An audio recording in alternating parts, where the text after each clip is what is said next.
Welcome to the Tom Nelson podcast. Today I have Andy May here. And Andy, would you like to just introduce yourself? Okay, I'm a writer now, a retired petrophysicist. I've been writing about climate change and researching it since about 2013. That's really about all, other than the fact that I play golf badly. You've written quite a bit on What's Up With That, right? Yeah. That's right. I'm an editor on What's Up With That, and I've written and edited a very large number of posts on that website. The atmospheric heat transport on Earth from the equator to the poles is largely carried out by the mid-latitude storms. However, there is no satisfactory theory to describe this fundamental feature of the Earth's climate. The next point that Leon Barry and colleagues make in their Nature article, cited in this slide, is that the middle latitudes are a zone of strong temperature gradients, and these gradients generate storms that can be severe. Their paper proposes that the severity of the storms is proportional to the temperature gradient, such that the smaller the temperature gradient from the tropics to the poles, the fewer severe storms are needed to accomplish the task of transferring excess tropical energy or heat to the poles.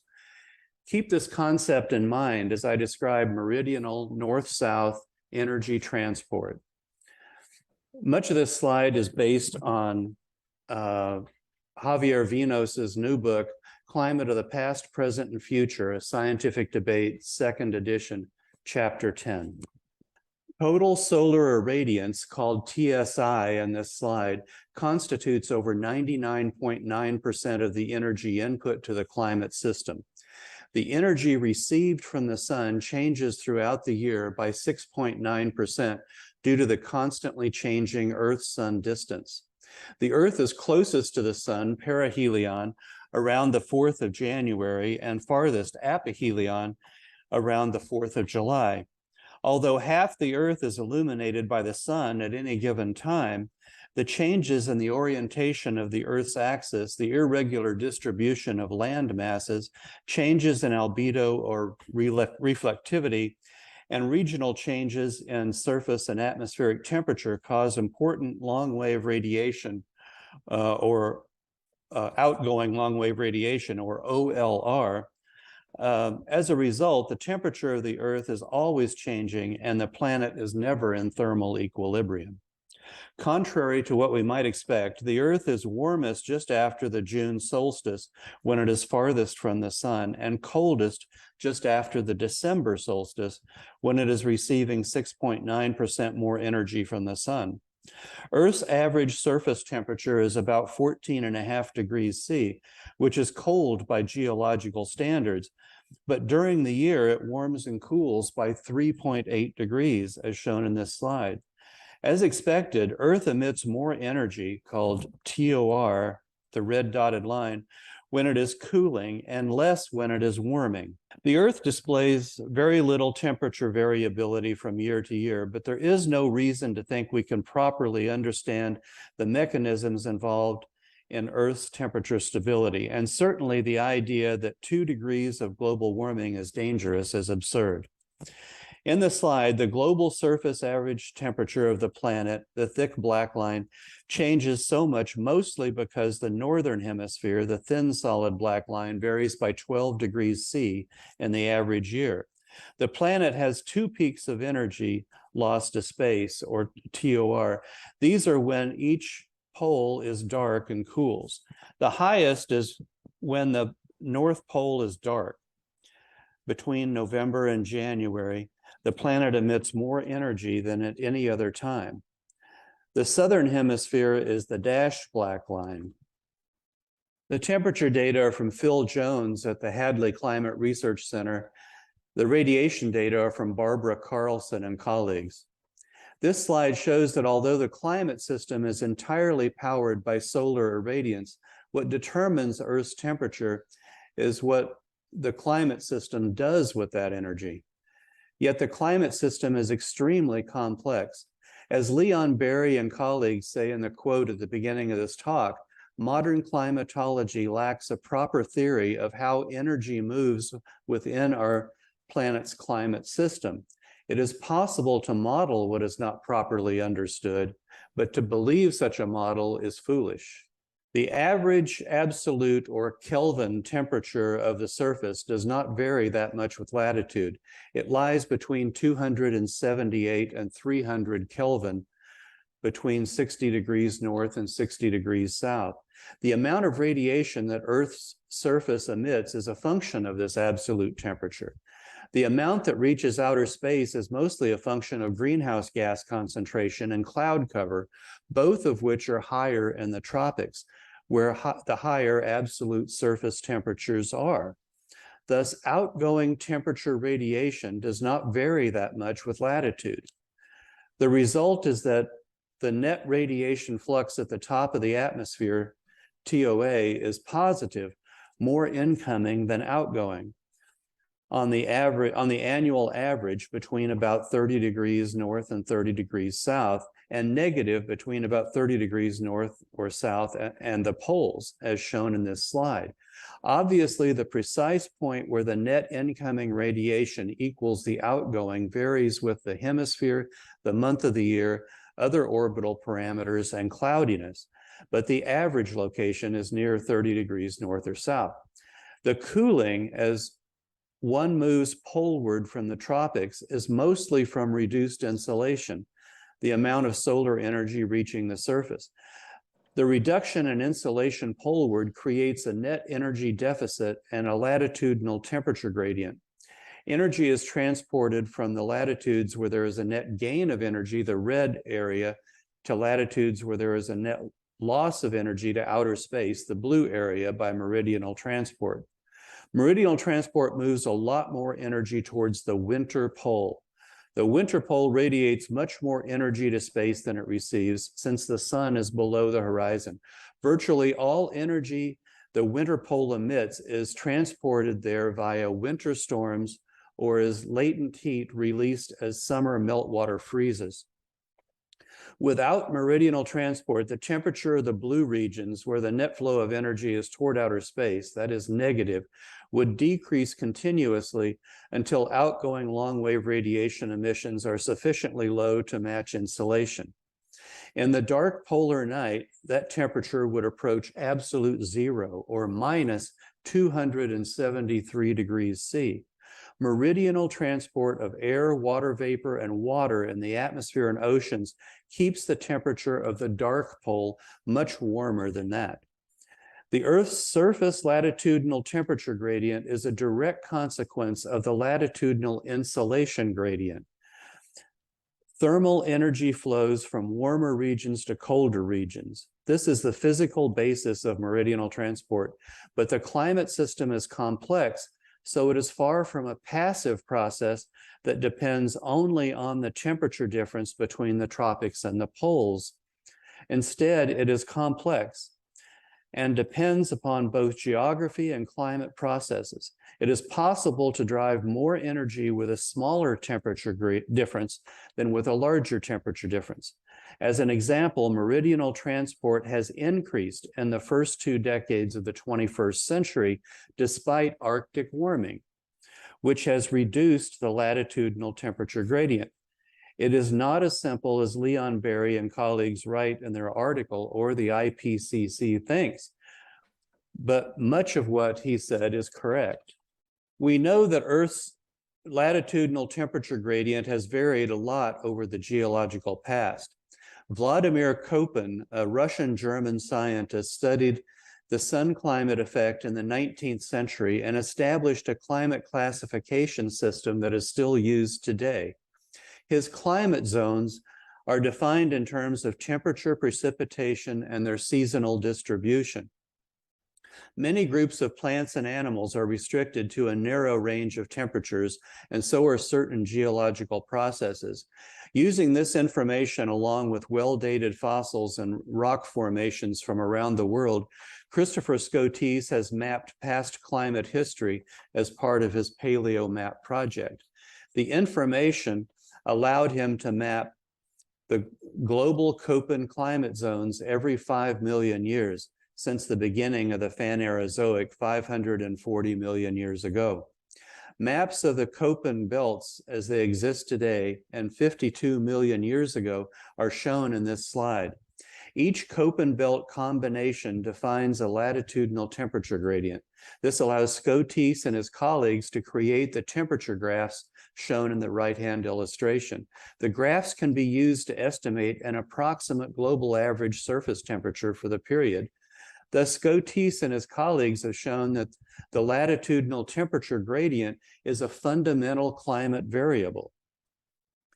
An idea that is consistent with a quote from Berry et al. At the beginning of this talk. Using Scotese's definitions, the present 21st century latitudinal temperature gradient is considered a severe ice house, as shown in the slide. In the right-hand graph, we compare the current severe ice house temperature gradient in blue with the early Eocene hothouse gradient from 52 million years ago. Notice that today, Greenland and Antarctica are covered in ice, shown in blue on the lower map, and the poles are ice-free in the upper map. An ice house climate is characterized by year-round ice sheets at the poles. The climate during the early Eocene hothouse was quite warm by today's standards. The average global surface temperature reached 10 degrees warmer than today. The so-called burst of mammalian first appearances occurred at this time. One of the mammals that first appeared during the early Eocene was the first primate, our distant ancestor. Primates quickly spread around the world.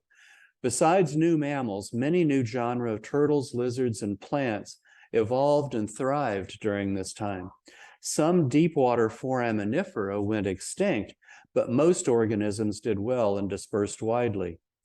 The existence of very different past climates on Earth creates an insurmountable problem for modern consensus climatology. During the last glacial maximum 20,000 years ago, the energy received from the sun was the same as now. Not only that, but the Milankovitch orbital parameters were also nearly the same. The distribution of solar energy over the Earth was nearly identical to now, yet the climate was very different. Energy input to the climate system must have been lower because the larger ice sheets reflected more solar energy and the greenhouse effect was lower. The lower greenhouse effect was due to less atmospheric CO2 and available water. Lower temperatures made CO2 more soluble in the oceans, removing it from the air. The very large continental ice sheets in the last glacial maximum removed a lot of water and water vapor and stored it in ice, removing it from the climate system. A lower energy input and a larger latitudinal temperature gradient ought to have drained the tropics of heat via stronger meridional transport, but that did not happen. There is still controversy about tropical temperatures during the last glacial maximum, but it appears they were only 1 or 2 degrees colder than today. This is consistent with evidence presented by Chris Scotese and colleagues that tropical temperatures have not changed much over the course of the last 540 million years, despite huge changes in the average temperature of the planet, 9 to 30 degrees C. You will notice in the slides that the very warm early Eocene hothouse climate has a similar temperature at the equator to the present day, but the difference at the South Pole is 44 degrees C, and it is 23 degrees C at the North Pole. Clearly, most of the warming occurs in the higher latitudes. If the last glacial maximum creates a problem for how meridional transport operates during the glacial period, the equable climate of the early Eocene results in a paradox that modern consensus climatology cannot solve. Currently, the Earth is in a severe icehouse climate with a very steep latitudinal temperature gradient, as the right-hand graph in the slide makes very clear. Currently, temperature falls by 0.6 to 1 degree C per degree latitude from the equator to the winter pole. Such a cold environment has been relatively rare during the past 540 million years, existing less than 10% of the time. The early Eocene Earth had an average temperature estimated at 24 to 25 degrees C. that Scotis describes as hothouse conditions. The early Eocene latitudinal temperature gradient was very shallow, only 0.25 to 0.45 degrees C per degree latitude, with temperatures at the North Pole above freezing all year round, as attested to by the presence of frost-intolerant biota.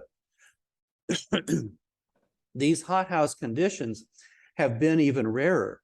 Over 60% of the Phanerozoic eon, the Earth had an average temperature of 19 to 20 degrees C. The average global surface temperature of the entire Phanerozoic, the past 540 million years, is a very pleasant 18 degrees C, about 3.5 degrees warmer than today. The climate of the early Eocene is defined as equable. It is characterized by a warm world with a very low latitudinal temperature gradient, low seasonality, and fewer mid and high latitude storms than today. The failure of modern consensus climate theory to explain these periods has been termed the equable climate problem. To reproduce the early Eocene warm continental interior temperatures and above freezing winter polar conditions, models must raise CO2 levels to 4,700 parts per million, 10 times today. Use an implausible climate sensitivity to CO2, almost 7 degrees per doubling of CO2, and allow tropical temperatures to exceed 35 degrees C. However, the best CO2 estimates for the early Eocene climate optimum place probable CO2 levels at 500 to 1,000 ppm. And the highest estimates are less than 2,000. Further, it is unlikely that tropical temperatures above 30 degrees C are possible due to the efficiency of heat removal through evaporation and deep convection, the convection of moist air to the upper troposphere at that temperature. Also, mammals cannot survive above a wet bulb temperature of 35 degrees C, where they become unable to lose heat. Yet fossils show us that mammals thrived in the early Eocene. The highest wet bulb temperature on Earth today is 30 degrees C. There is no reason to think it has been higher at any time in the past at places where mammal fossils are found. The equable climate problem is intimately related to the low gradient problem. Conceptually, we believe that to have warm poles, more heat must be transported there, especially in winter, to compensate for the insulation deficit. Heat meridional transport is a very important part of the planetary energy budget, and without it, the poles would be much colder. But meridional transport depends on the latitudinal temperature gradient, since much of the poleward transport in the present climate is through mid to high latitude storms resulting from atmospheric instability due to steep temperature gradients. The paradox arises because while the warm poles of the early Eocene seem to demand more energy transport, the reduced latitudinal temperature gradient implies reduced meridional transport. It is no wonder that climate models struggle with this conundrum. The lower atmosphere is a thin film of gas, just 1/600th of the Earth diameter, or about 10 kilometers. This thin atmosphere has the crucial role of always maintaining land surface temperature compatible with complex life, something it has done for at least the last 540 million years. To do that, it must compensate for surface temperature differences arising from differences in insolation. First, it must compensate for the difference between day and night. It does so mainly through the greenhouse effect and clouds. Both reduce cooling at night by delaying radiation emissions to space, and clouds reflect incoming solar radiation during the day. Then it must compensate for the latitudinal decrease in insolation and its seasonal changes due to the axial tilt of the planet. It does this through meridional heat transport. The three factors responsible for Earth's thermal stability, then, are the greenhouse effect, clouds, and meridional transport. Modern climatology, the consensus, ignores the last two and focuses exclusively on the first by developing the CO2 control knob climate hypothesis. The effect of clouds and their variability on climate change is still largely unknown. According to the IPCC AR6 report on page 979, cloud feedback to surface warming could be positive or negative, and it is the largest source of uncertainty in the effect of greenhouse gases on the climate. As you can see in this slide, energy is only exchanged between the climate system and outer space through the top of the atmosphere. This means that meridional transport has a net zero value when integrated over the whole planet, since moving energy around does not alter the total energy within the system. This fact has caused many climate scientists to believe that changes in meridional transport cannot cause climate change, probably the most fundamental mistake of modern consensus climatology. The atmosphere can move a great amount of energy quickly and efficiently over the surface of the Earth. Most meridional transport is carried out mainly by the atmosphere. Only in the deep tropics, 10 degrees south to 10 degrees north, is the atmosphere inadequate for necessary energy transport. This is the region where most solar energy enters the climate system. In this region, the ocean must carry out most of the heat transport in the deep tropics because the tropical Pacific Ocean is so large. It goes almost halfway around the planet. The El Nino Southern Oscillation, or ENSO, manages to keep tropical heat content under control.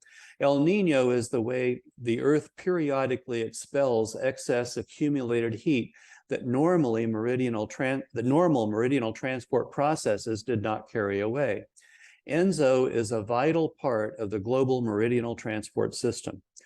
Poleward of 10 to 20 degrees latitude, the ocean transfers most of its energy to the atmosphere, particularly in the Western Ocean Basin boundary currents, like the Kuroshio current in the Pacific and the Gulf Stream in the Atlantic. Once the sea ice edge is reached, the transport is essentially carried out exclusively by the atmosphere. Since the energy flux through sea ice is much less than from the liquid ocean surface, the primary mechanism of heat transport is evaporation. So sea surface temperature is not as important for ocean atmosphere energy flow as wind speed and air moisture. These are the principal factors governing evaporation.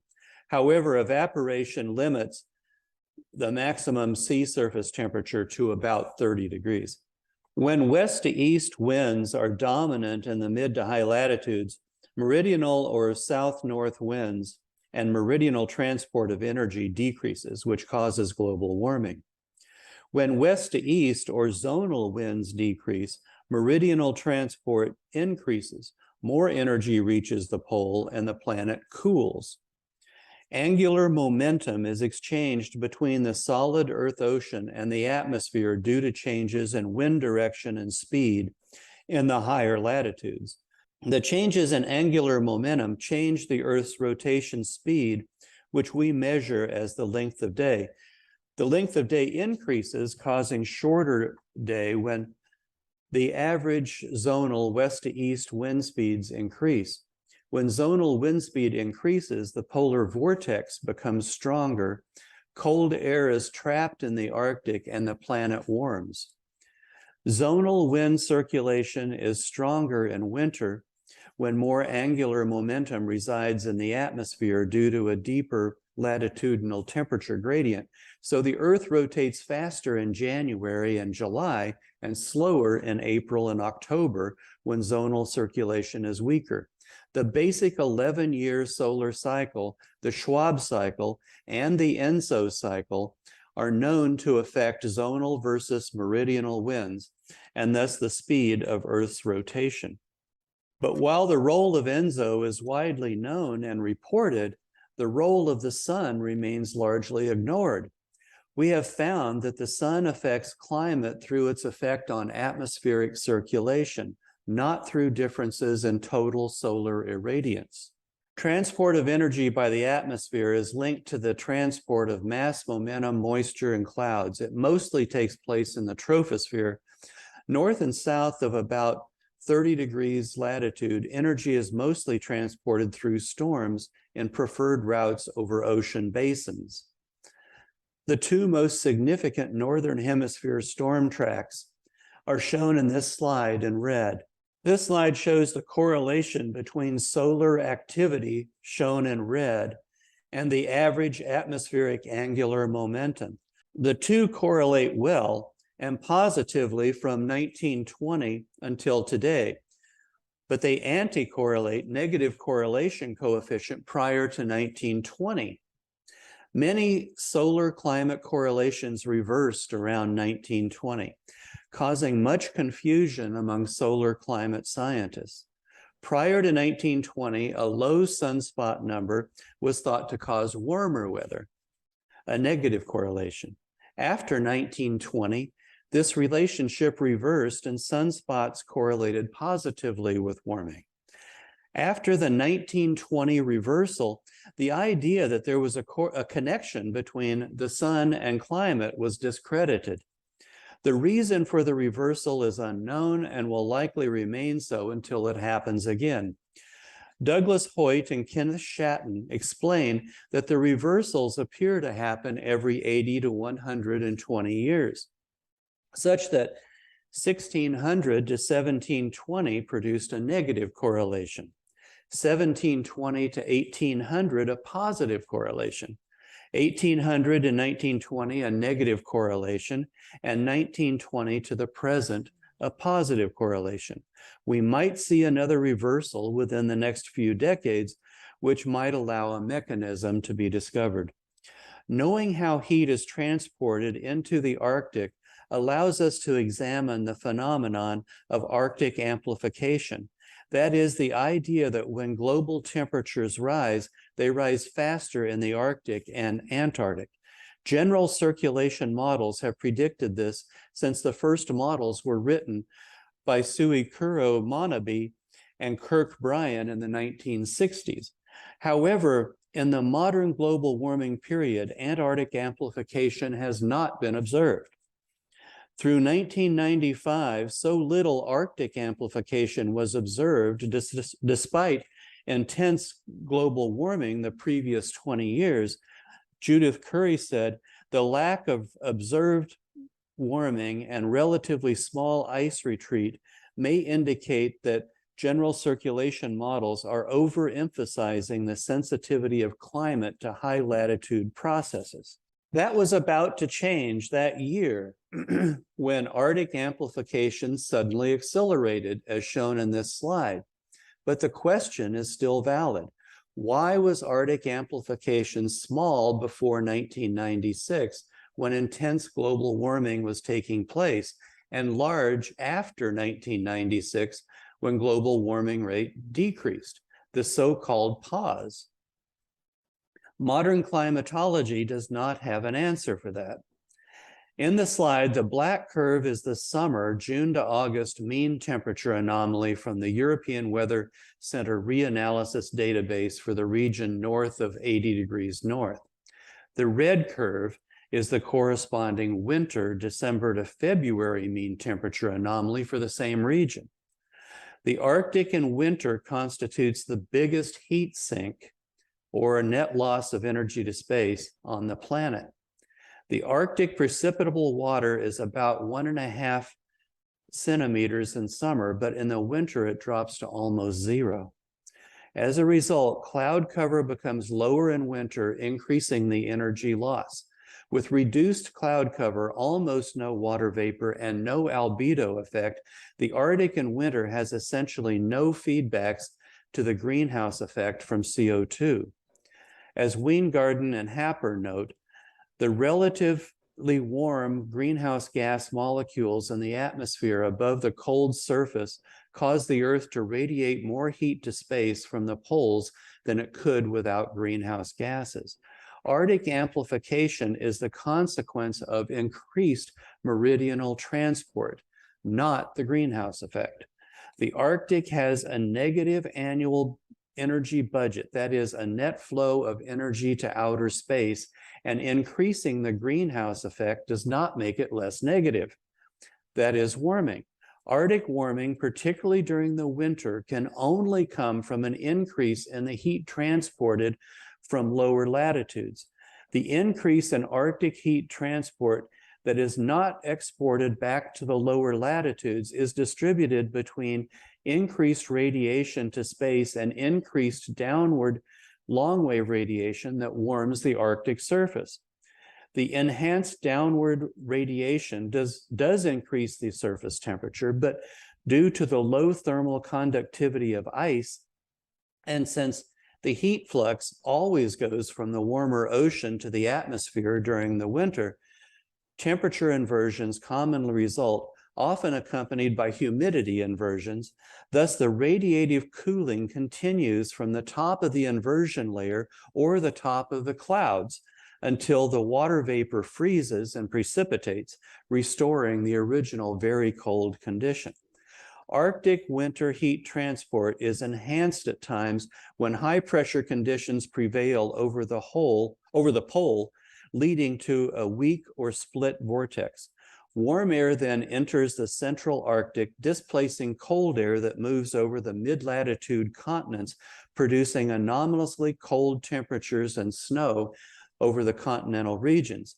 Since Arctic amplification started, the frequency of mid-latitude cold winters has increased, something that models cannot explain. Something similar took place between 1920 and 1940. Okay, a summary of the data. Earth's global average surface temperature varies 3.8 degrees C every year. The high temperature is in July and the low temperature in January. Thus, it is difficult to take the IPCC warnings about 2 degrees of warming over the next 100 years seriously. Earth's tropics receive much more solar energy than they can radiate to outer space.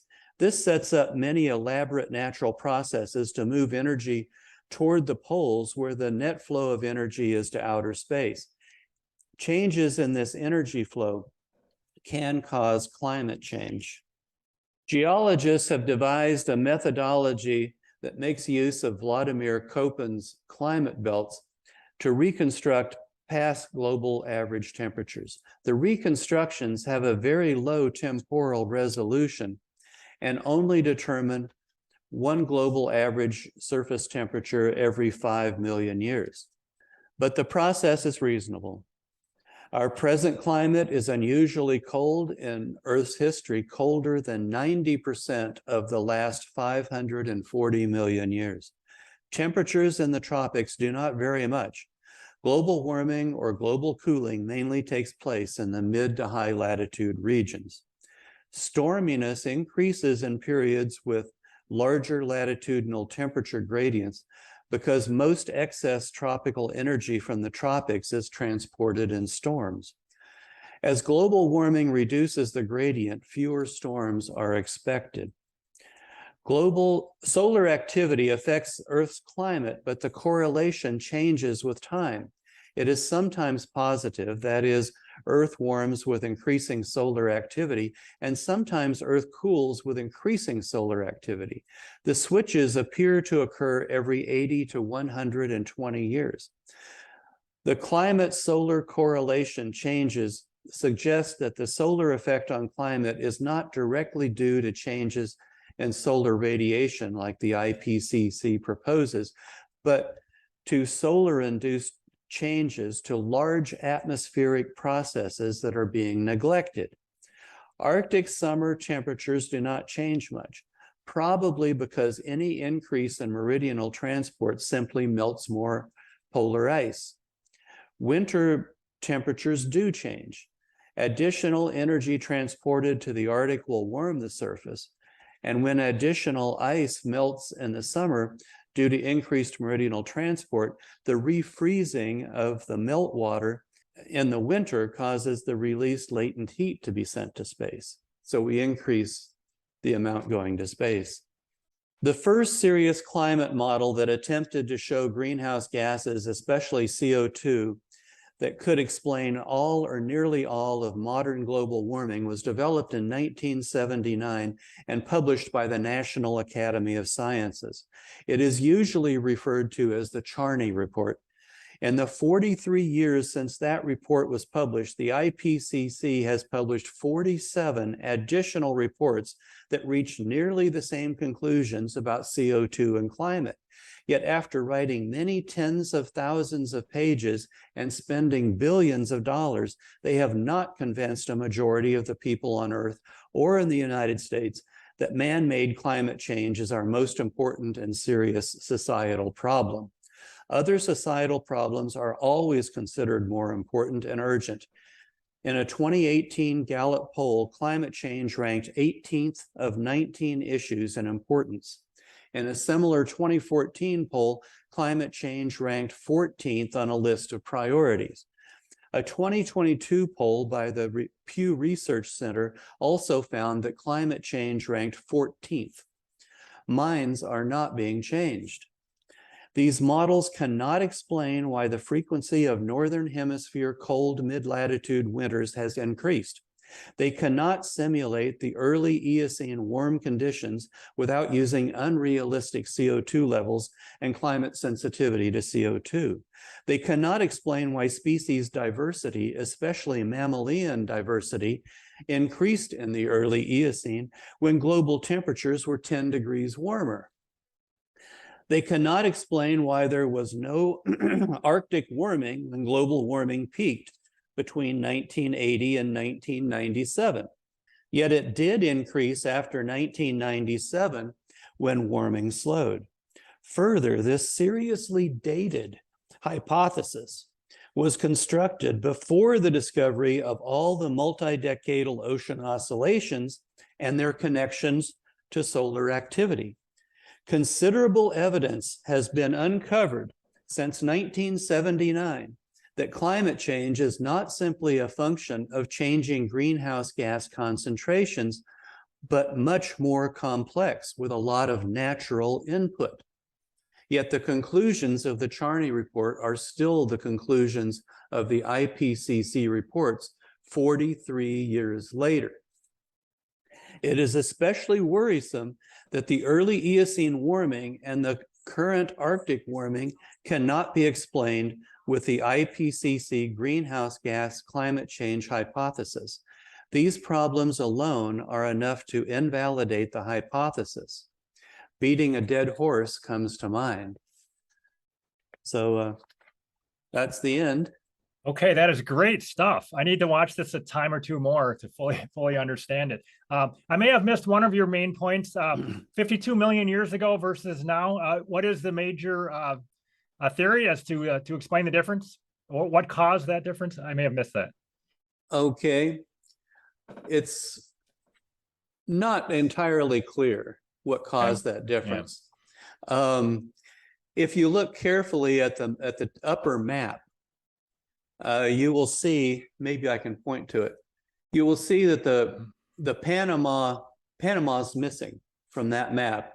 So the Atlantic Ocean is connected to the Pacific. Okay. And if you look here between Africa and Asia, you'll see the Middle East is missing, so that the Indian Ocean is connected to the Atlantic as well. And down here to the south, we see that there's a pretty good connection, probably not as good as today, but there's a pretty good connection in the Southern Ocean as well. What that does is it increases the east-west transport of heat. You don't have the Atlantic sitting there isolated from the other oceans. That east-west transport can cause meridional transport to decrease.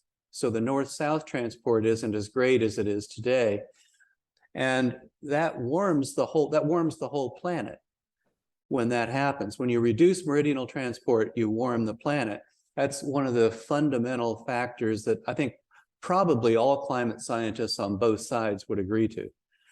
So the world warmed. There were probably other factors at that time. There was a huge amount of volcanism in the Atlantic, and that may have contributed to the warming at that time. It certainly contributed to the warming in Northern Europe, where it's been studied very carefully. Okay, and that volcanism, do you think just the actual heat emitted into the water, was that a big part of the effect on climate, or was it more other factors of the volcanism? Could be, because volcanism can go both ways. I think probably the most important effect of that volcanism was it put a lot of pollutants into the Atlantic Ocean at that point. And that's probably why so many foraminifera went extinct. You know, mid-level foraminifera at that time went extinct. This is at the same time that on the surface of the ocean and also on land, you know, diversity was huge. I mean, new species were popping up all over the place. It was a wonderful time for nature. It was just that middle ocean depth where conditions became anoxic. Oxygen was taken out of the ocean. And so there were some species that died. So then that pollution from the volcanoes affected life on Earth, and then that in turn affected the climate?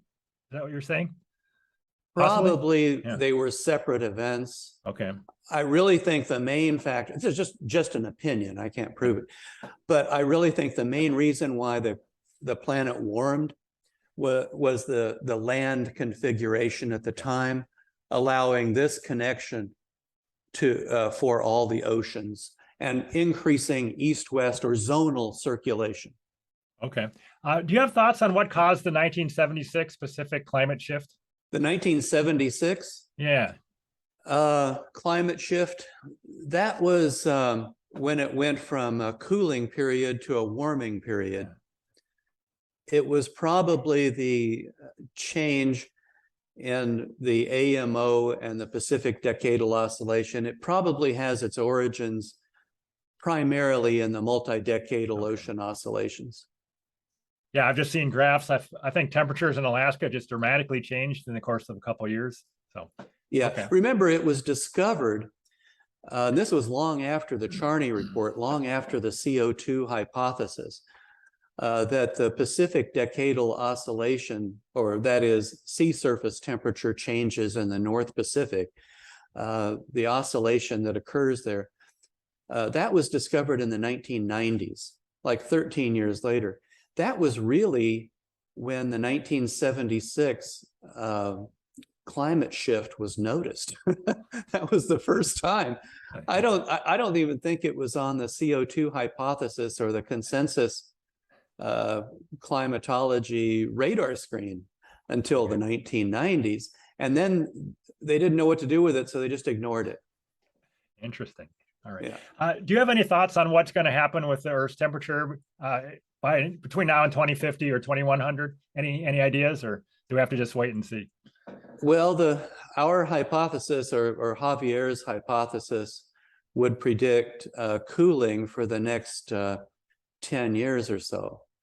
And then in the early 2030s, warming would resume, but it won't be dangerous. That's the main thing.